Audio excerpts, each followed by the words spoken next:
Guys, what an experience and adventure. It's so nice. We're standing so close before divorce, so stay tuned. What's up, guys? Welcome back to the channel. We are still in Nong Khiaw, Laos. Our plan was to hike some of the viewpoints, but my back is still hurting like hell, so we managed only one of them, the Sleeping Lady viewpoint, a perfect starting point for FPV drone flight. Check out the other footage on my channel. I came here to film some FPV shots, but things didn't go as planned. I lost my drone, but let's start from the beginning and jump right into the flight. So I speeded up the climbing part so we can skip the boring section.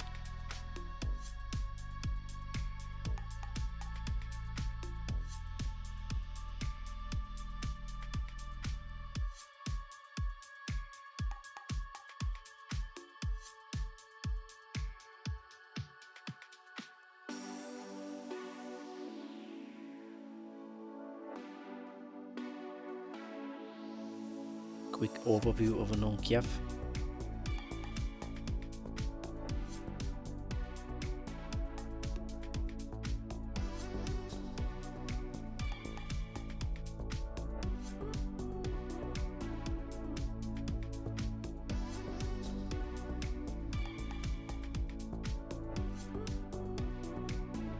Almost on top of the mountain, we reached the Pha Mok View Point with more than 2 kilometers of travel distance.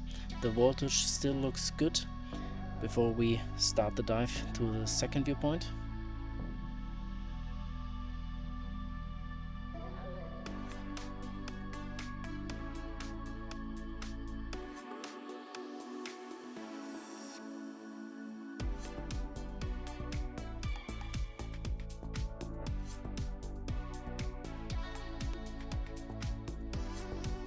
Now we reach the second viewpoint, the Pha Mok viewpoint. I tried to give you a 360 view of the viewpoint, but I realized it was pretty windy and we didn't travel very far from the first viewpoint in about 1 minute of flight.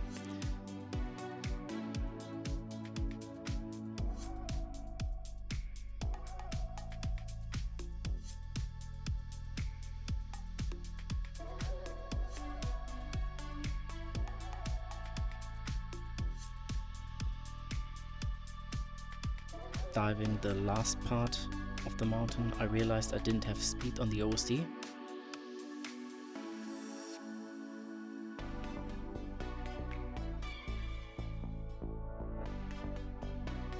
With more than 1.3 kilometers to go and the voltage dropping down to 14.0 volts, I realized we will not manage to go home, so looking around for a spot where I can land the quad and pick it up later.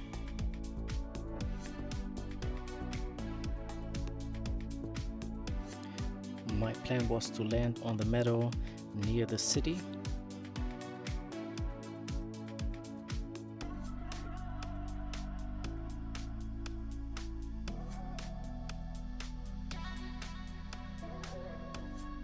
Passing the third viewpoint, the Phar Lom 360 viewpoint.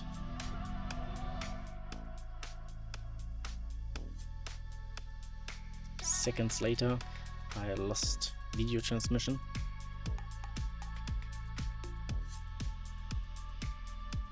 So let's recap the last few seconds in slow-mo. So the voltage is dropping pretty fast. I tried to keep control by raising the throttle, but this was another fault on my side. The O4 unit will shut down below 7 volts, so we will lose video footage in few seconds. In order to prepare the rescue, I flew with my DJI Air3 over the area where I thought the drone could have fallen down.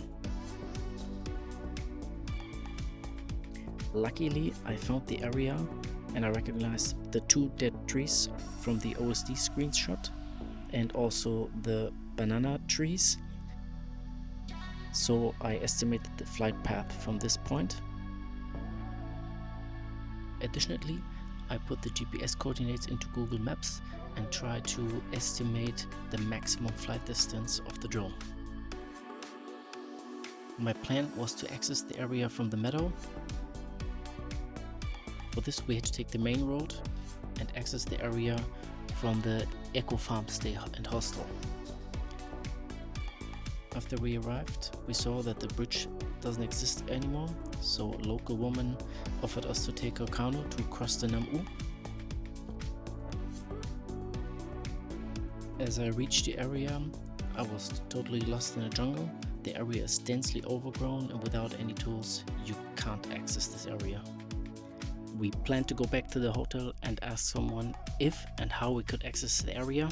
On our way back to the hotel, we passed the travel agency Friendship Adventure Tours, where we booked our tour and asked the owner Mai if he knows this area or if he knows someone who could bring me there. Without hesitating, he offered me help. Minutes after, I found myself on his boat crossing the Nam U, searching for the location we saw in the last image transmission. Due to his experience in this area and the jungle, we found the location immediately. We had to fight our way through rough terrain. It was an intensive new adventure.